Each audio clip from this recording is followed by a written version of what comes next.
सत्य वचन, अमर वचन, जीवित वचन, दिव्य वचन, सत्य वचन, अमर वचन, जीवित वचन। साई दा बामा बनी दा बामा बगरे सा निरे सा निरे सा निरे सा निरे सा। दिव्य वचन, सत्य वचन, अमर वचन, जीवित वचन, दिव्य वचन, दिव्य वचन।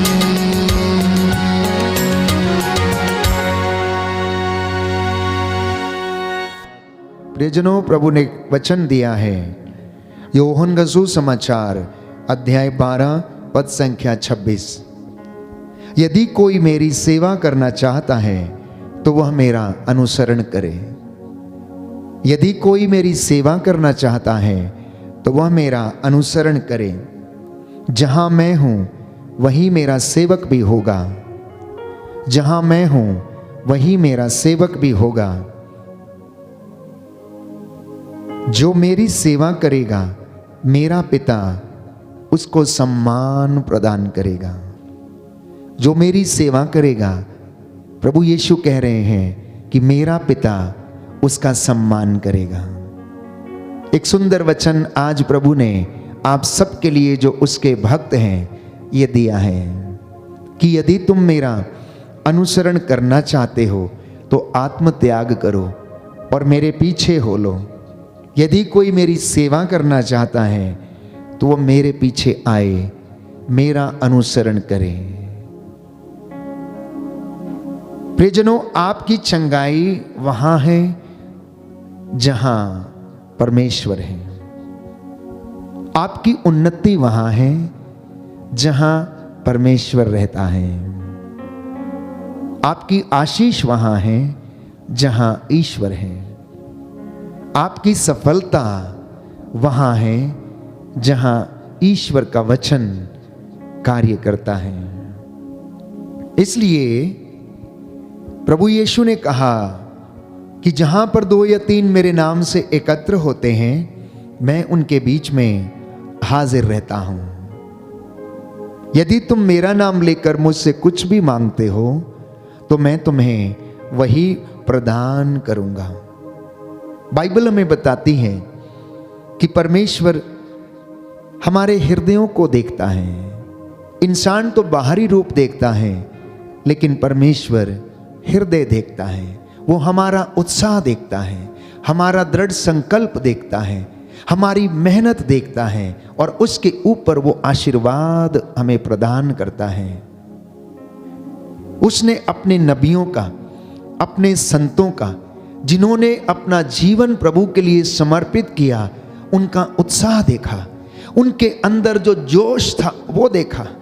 उनके अंदर जो ज्वाला भड़क रही थी वो प्रभु ने देखी और उन्हें ब्लेस किया।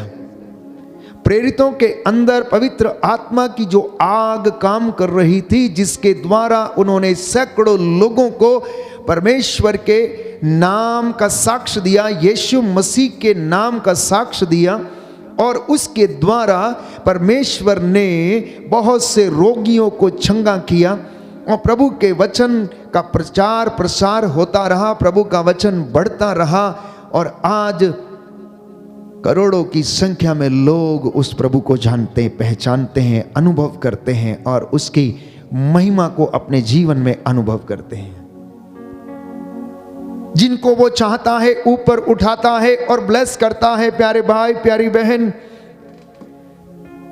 लेकिन शर्त यह है कि प्रभु ये कहता है, अगर तुम मेरी सेवा करना चाहते हो तो तुम्हें मेरा अनुसरण करना होगा, मेरी बातों को मानना होगा। इसलिए प्रभु यीशु ने कहा कि जहां तुम्हारा धन होगा वहीं तुम्हारा हृदय भी होगा। जहां तुम्हारा ईश्वर है वहां तुम्हारी आशीष भी है। जहां परमेश्वर का वचन है, और वचन जब बीज के रूप में बोया जाता है तो वो उगता है और 60 गुना, 70 गुना, 100 गुना फल लाता है और वो किसान को आनंदित करता है। उसी तरह से वचन भी प्रभु अपने भक्त को जब प्रदान करता है तो वो उसे आनंद देता है। Hallelujah, hallelujah. यीशु की स्तुति हो, यीशु की स्तुति यीशु हो। को धन्यवाद, यीशु को हे धन्यवाद। प्रभु यीशु, हे प्रभु यीशु, आपका वचन रूपी बीज आपका वचन रूपी बीज मेरे जीवन में, मेरे जीवन में, मेरे परिवार में, मेरे परिवार 100 में गुना फल लाए। 100 गुना फल लाए। आमीन। आमीन। तो परमेश्वर किसी से पक्षपात नहीं करता, परमेश्वर किसी से पक्षपात नहीं करता। वो जिसको चाहे, जितनी मात्रा में चाहे, वो उसे उतना प्रदान करता है। और जैसा मैं अक्सर कहता हूं, जिसकी जितनी बड़ी झोली है उसमें उतना ही समाता है। आपकी झोली छोटी है तो उसमें थोड़ा आएगा। अगर आपकी झोली बड़ी है तो उसमें ज्यादा समाएगा। जो ज्यादा आत्मत्याग करेगा, जो ज्यादा सेवा करेगा, जो ज्यादा प्यार दिखाएगा, वो ज्यादा फल प्राप्त करेगा, वो ज्यादा आशीष ग्रहण करेगा, वो ज्यादा अभिषेक प्राप्त करेगा। प्यारे भाइयों और बहनों, और परमेश्वर उसे उसी के अनुसार वरदान देता है और आशीष प्रदान करता है। शैतान जो झूठ का पिता है, अंधकार का सरदार है और अपने को संसार का नायक समझता है और अपने को उजाले का दूत के रूप में बदल लेता है।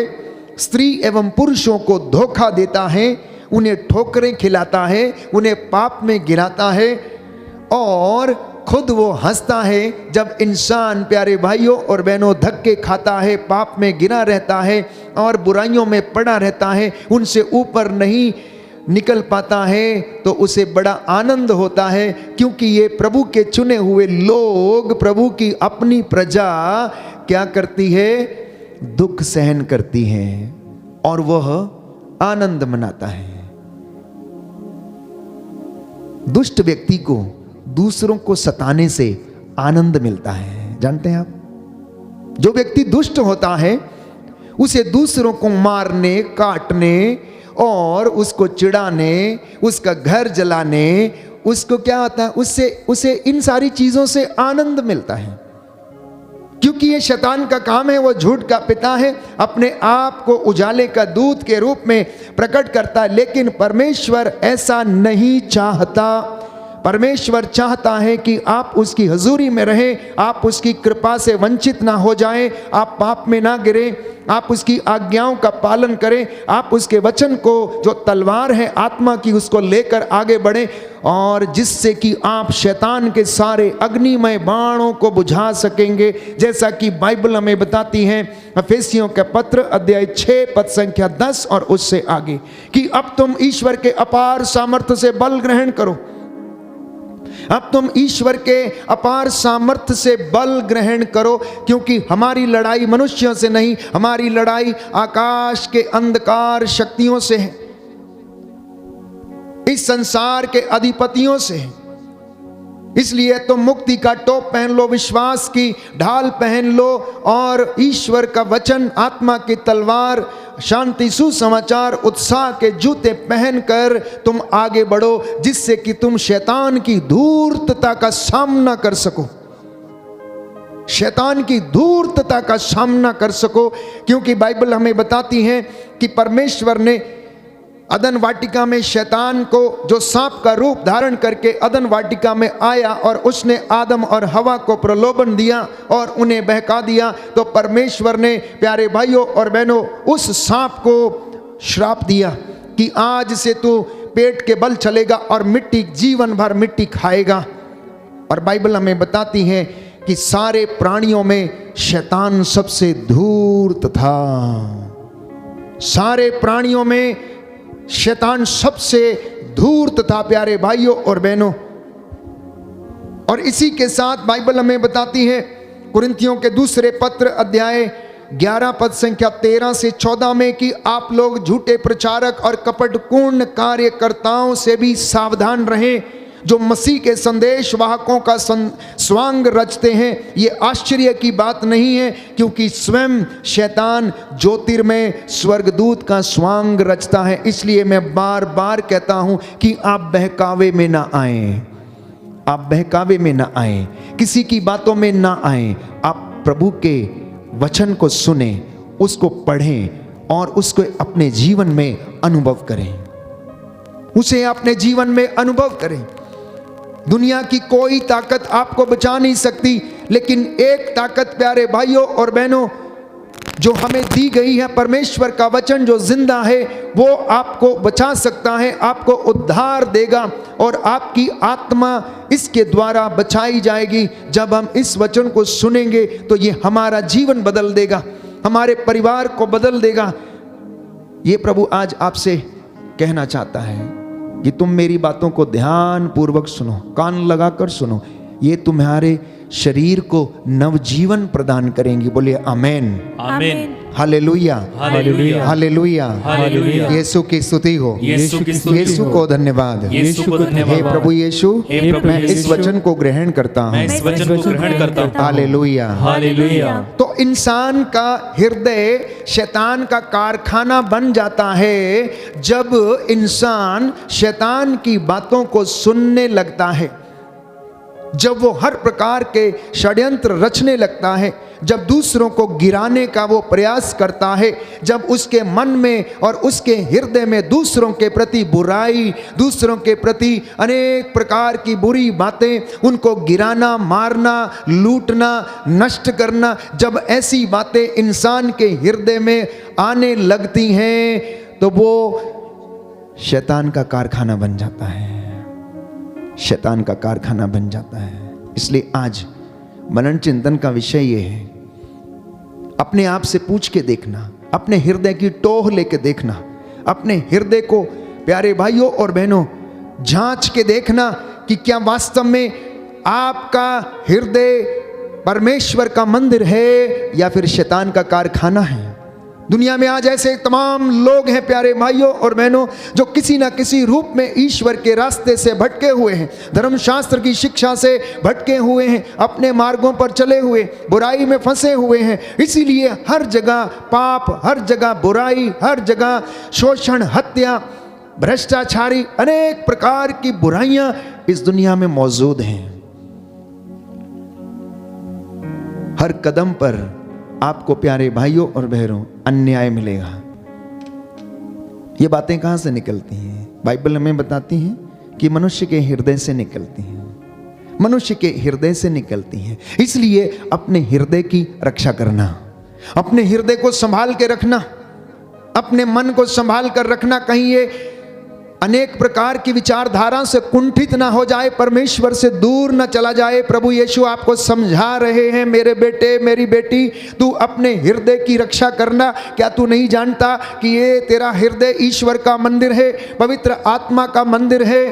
प्रभु कहता जो इसे नष्ट करेगा मैं उसे नष्ट कर दूंगा। इसलिए आज आप लोगों के लिए प्रभु यीशु का ये संदेश है कि मेरे बेटे और मेरी बेटियों, मेरे बच्चों, तुम अपने मन की रक्षा करो, अपने हृदय की रक्षा करो, अपनी जुबान की रक्षा करो, क्योंकि इससे श्राप और आशीर्वाद दोनों निकलते हैं। इससे श्राप और आशीर्वाद दोनों निकलते हैं। तो प्यारे भाइयों और बहनों, शैतान के बुरे विचार इंसान के मनों को खोखला बना देते हैं। मन की दृष्टि से वो अंधा हो जाता है, जिससे वह परमेश्वर की महिमा एवं प्रेम को देख नहीं पाता है। जब इंसान इन तमाम बुराइयों में फंस जाता है तो वो ईश्वर की महिमा को देख नहीं पाता है, वो ईश्वर के अच्छे कामों को देख नहीं पाता है, उसकी महिमा नहीं कर पाता है, उसके मन में बुरे विचार आते हैं। प्यारे भाइयों और बहनों, वो ना तो पहचान पाता है कि वास्तव में यीशु मारा गया, वो ये अंगीकार नहीं कर पाता कि यीशु मसीह उद्धार करता है, वो ये अंगीकार नहीं कर पाता कि यीशु उसको जीवन प्रदान करता है। तो हर मनुष्य जो अंधकार में है वो पाप करता है, वो अविश्वासी है, परमेश्वर के सामने अंधे एवं मृतक के समान है। और ऐसे लोग शैतान के राज्य में कार्य करते हैं। प्रभु यीशु इस दुनिया में आए, क्या करने के लिए आए?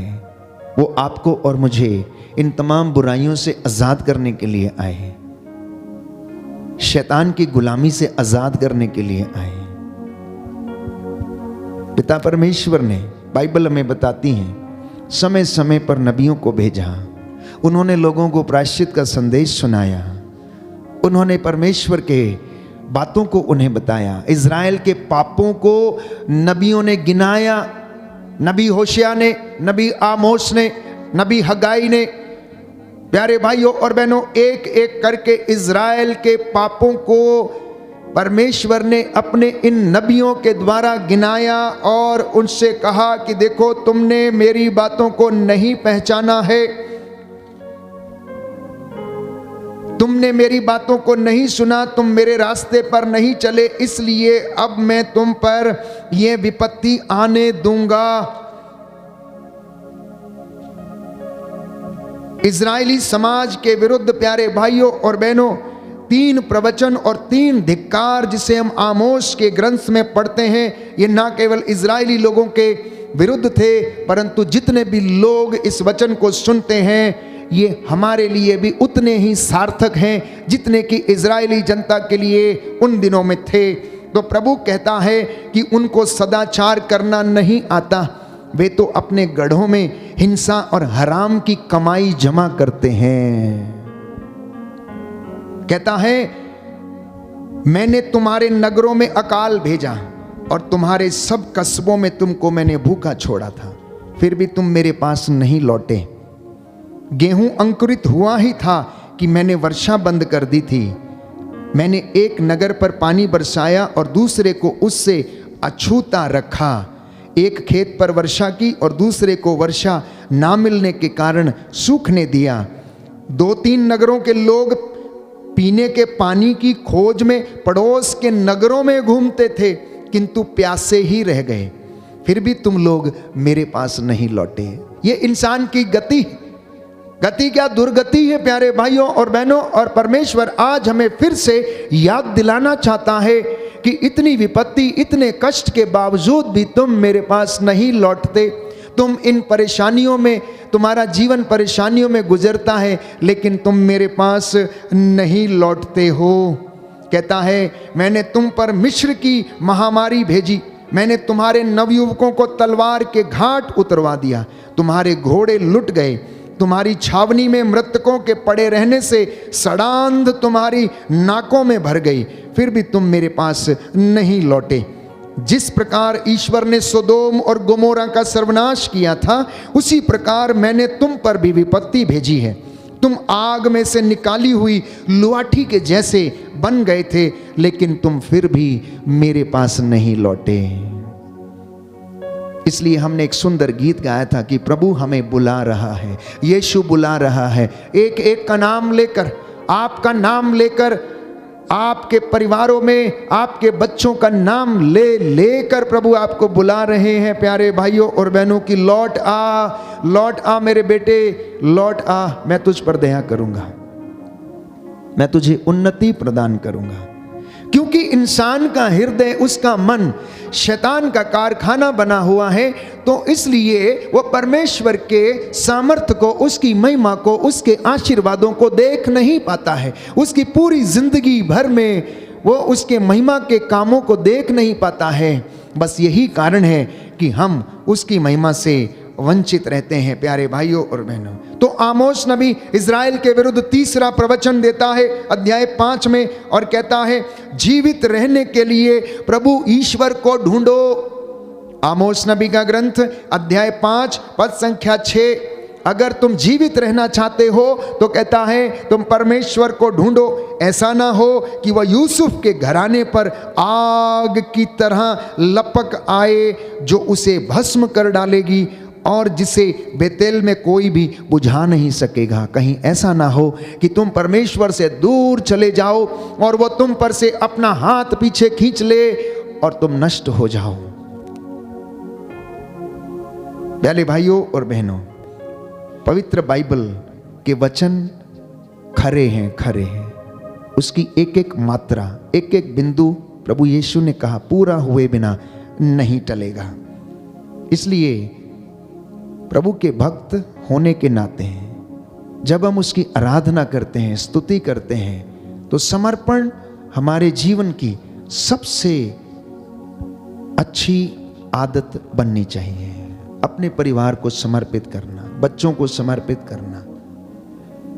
हमारे जीवन में हो सकता है आज कुछ काम हुए हैं, कुछ नहीं हुए हैं। प्रभु कहता है चिंता क्यों करते हो, मैं तुम्हारी चिंता करता हूं। इन गौरैयों को देखो, इन चिड़ियों को देखो, ये ना तो बोते हैं ना काटते हैं, लेकिन फिर भी ईश्वर उन्हें क्या करता है, खाना खिलाता है।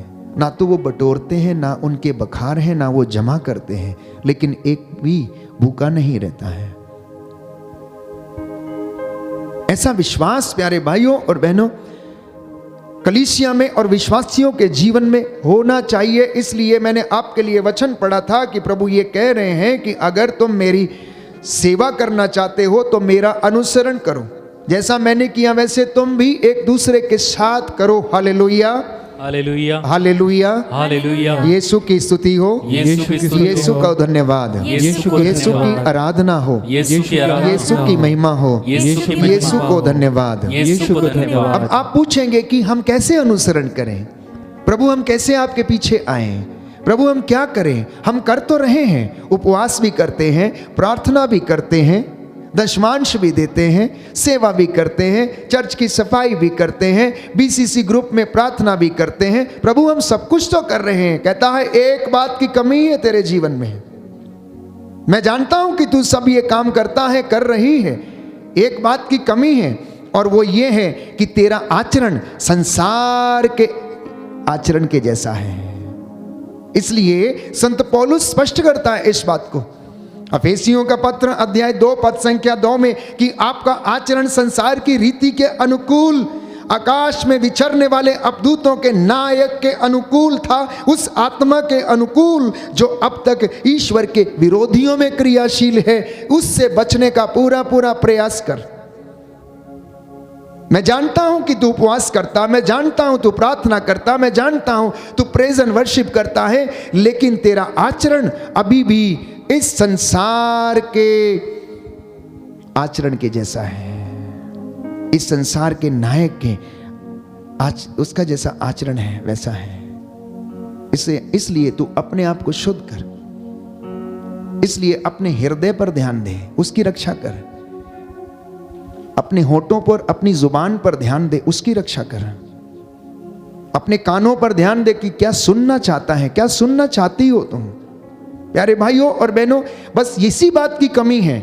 हमारे काम तो पर्याप्त है, निंदा करने से हम बाज नहीं आते हैं। किसी भी कलीसिया के लोगों में आप चले जाइए, ग्रुप में चले जाइए, प्रार्थना समाप्त होगी, समूह उठेगा और उसके बाद एक दूसरे की निंदा करना शुरू कर देंगे। जितनी अनॉइंटिंग 2 घंटे में आई थी वो 2 घंटे के तुरंत बाद 2 सेकंड में गायब।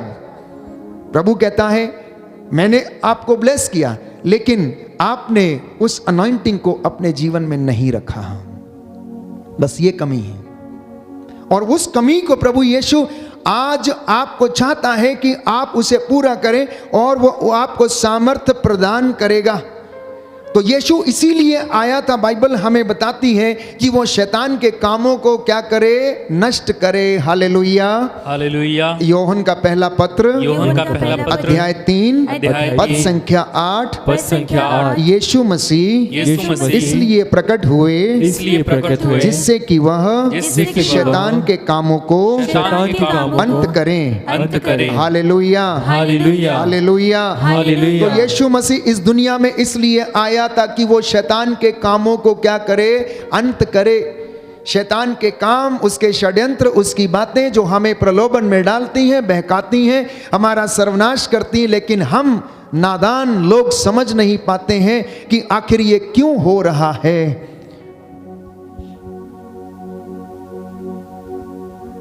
इसीलिए हमारा जीवन नष्ट होने लगता है, हमारे जीवन में कष्ट आने लगते हैं। तो बाइबल हमें बताती है कि आप लोग परमेश्वर के अधीन हो जाओ।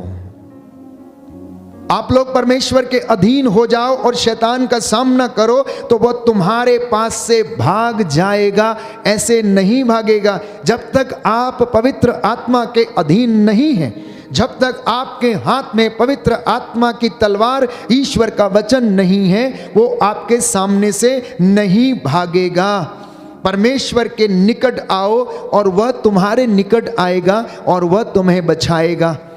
शांति का परमेश्वर, बाइबल कहती है, शीघ्र ही शैतान को तुम्हारे पैरों के नीचे कुचल देगा। यह परमेश्वर का वादा है, यह परमेश्वर का वादा है। लेकिन हमारे हृदय के कारखाने में तो काम ही बड़े अजीबोगरीब होते हैं और इसलिए हम अपनी ही दुनिया में रहते हैं। हमारी जिंदगी में यही कशमकश रहती है, दुखों को सहन करना, कष्ट में जीवन बिताना, आर्थिक तंगी में रहना, बेरोजगारी में रहना, और इन तमाम चीज़ों से हम गुजरते हैं। प्रियजनों, अदन वाटिका में प्रभु ने आदम से कहा, आदम, क्योंकि तूने मेरी बातों को नहीं माना, क्योंकि तूने मेरा आदेश का पालन नहीं किया, इसलिए अब सुन, तू जिंदगी भर मिट्टी खोदेगा और तू अपने पसीने की कमाई खाएगा। तू जिंदगी भर मिट्टी खोदेगा और तू अपने पसीने की कमाई खाएगा। इसलिए मेहनत करना इंसान के लिए आवश्यक है।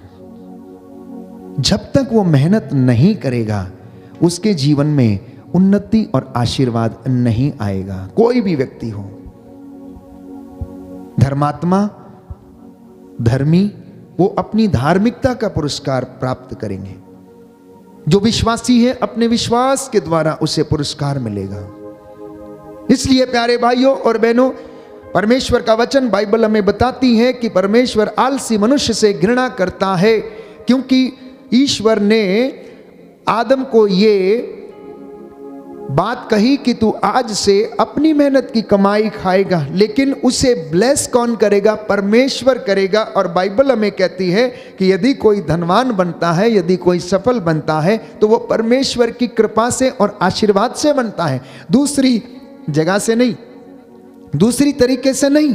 इसलिए हर व्यक्ति को मेहनत करना है। याजक को, धर्म बहन को, धर्म भाई को, विश्वासी को, कलीसिया के लोगों को, प्रभु के भक्त को, जो उसकी हजूरी में रहता है, जो उसका सेवक है, उन सबको मेहनत करना है। घरों में यदि आप चाहते हैं कि परमेश्वर की आशीष आए, तो आपको परमेश्वर के अधीन रहना होगा। याकूब का पत्र अध्याय 4 पद संख्या 7 से 10 में बाइबल हमें बताती है कि आप लोग ईश्वर के अधीन रहें, अपनी दुर्गति पहचान कर शोक मनाएं और आंसुओं को बहाएं। आपकी हंसी शोक में और आपका आनंद विषाद में बदल जाए। प्रभु के सामने दीनहीन बने और वो आपको ऊंचा उठाएगा। घमंडियों को नहीं, अहंकारियों को नहीं, डींग हाँकने वालों को नहीं। बाइबल कहती है कि आप लोग परमेश्वर के सामने दीनहीन बने तो वह आपको ऊपर उठाएगा। ये आज का वचन आप सबके लिए है।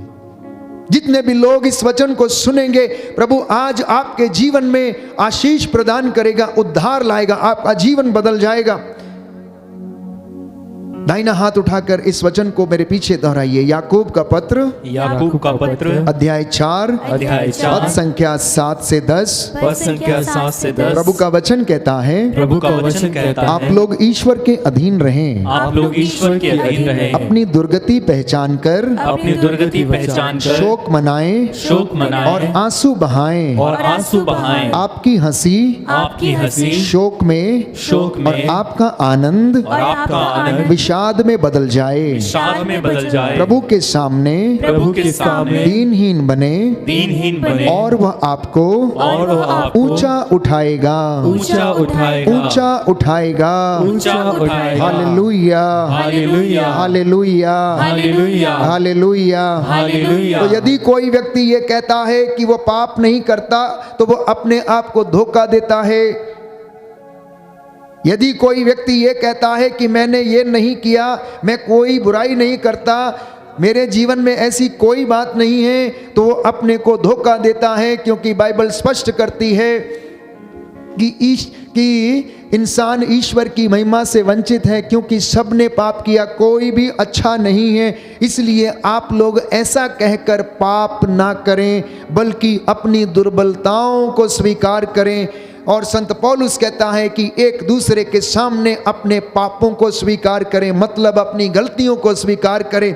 घरों में परेशानियां होती हैं, लड़ाई झगड़े होते हैं, मन मुटाव होते हैं, आपसी वाद विवाद हो जाते हैं। सूरज डूबने से पहले एक दूसरे से कहे, आई एम सॉरी, मैं तुम्हें क्षमा करता हूं, मुझे भी क्षमा करो, आओ हम बैठे प्रार्थना करें, और प्रभु आपको ब्लेस करेगा। क्योंकि आपकी आशीष, मैंने कहा, वहां है जहां परमेश्वर है, और परमेश्वर वहां है जहां पर 2 या 3 उसके नाम से एकत्र होते हैं। परमेश्वर वहां है जिस घर में प्रेम है, परमेश्वर वहां है जिस पति पत्नी के बीच में आपसी सामंजस्य है, आपसी प्रेम है, परमेश्वर वहां रहता है। बाइबल स्पष्ट करती यूहन्ना के पहले पत्र में कि जहां पर प्रेम नहीं है वहां पर ईश्वर नहीं है, क्योंकि ईश्वर प्रेम है, ईश्वर सत्य है, और जहां पर सत्य नहीं है परमेश्वर वहां पर नहीं है। इसलिए बाइबल स्पष्ट करती है इस बात को भी कि इस दुनिया में कोई भी न्याय के साथ कोर्ट कचहरियों के केसेस को नहीं लड़ता, सब अन्याय के साथ ऐसा करते हैं। कोई भी व्यक्ति ऐसा नहीं है जो अच्छा है। इसलिए संत यूहन्ना अपने पहले पत्र अध्याय 1 पद संख्या 8 से 9 में कहता है, यदि हम कहते हैं कि हमने पाप नहीं किया तो हम उसे झूठा कहते हैं। यदि कोई व्यक्ति ये कहता है कि हम में बुराई नहीं, हम गलती नहीं करते हैं, तो वो परमेश्वर को झूठा साबित करता है और हम में उसका सत्य नहीं है। और यदि हम अपने पाप और दुर्बलताओं को स्वीकार करते हैं तो हमें हर अधर्म से वो शुद्ध करता है। यदि हम अपनी कमजोरियों को स्वीकार कर लेते हैं तो वह हमें हर अधर्म से शुद्ध करता है। और यदि हम ज्योति में चलते हैं जिस तरह वो स्वयं ज्योति है, तो हम एक दूसरे के जीवन के सहभागी बन जाते हैं। यूहन्ना का पहला पत्र अध्याय 1 पद संख्या 7, first book of Saint John, first letter of Saint John chapter 1 verse 7, यदि हम ज्योति में चलते हैं जिस तरह वह स्वयं ज्योति है, तो हम एक दूसरे के जीवन के सहभागी हैं।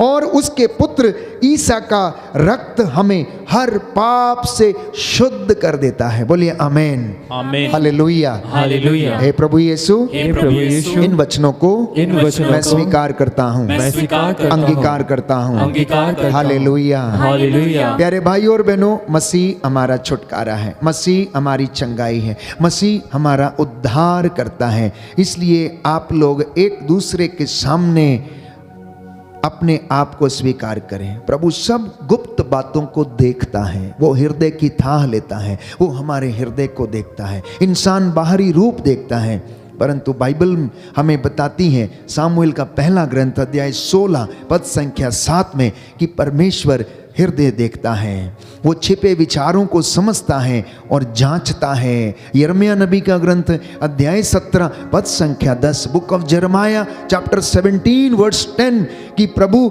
छिपे विचारों को समझता और जांचता है। प्रभु छुपे रहस्यों को, विचारों को समझता और जांचता है। इसलिए प्यारे भाइयों और बहनों, बाइबल हमें बताती है, दूसरा इतिहास ग्रंथ अध्याय 16 पद संख्या 9, second book of Chronicles chapter 16 verse 9, परमेश्वर की दृष्टि सारी पृथ्वी पर फिरती रहती है। परमेश्वर की दृष्टि सारी पृथ्वी पर क्या रहती है? फिरती रहती है, घूमती रहती है। वो सबको देखता है, वो सबको देखता है। आइए हम प्रार्थना करें, प्रभु का धन्यवाद करें आज के वचन के लिए, आज की शिक्षा के लिए। प्रभु चाहता है कि वो हमें ब्लेस करे।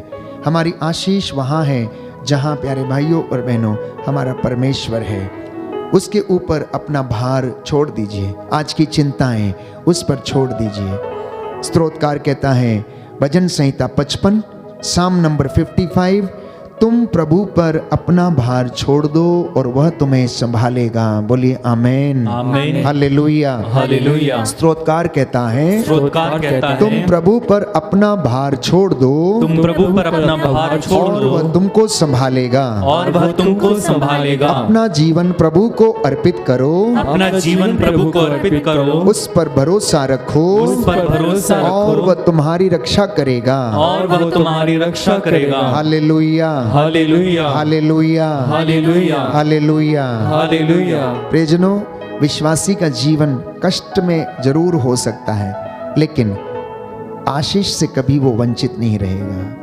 ये आज का प्रभु का वादा है कि मैं अपने बच्चों को ब्लेस करूं।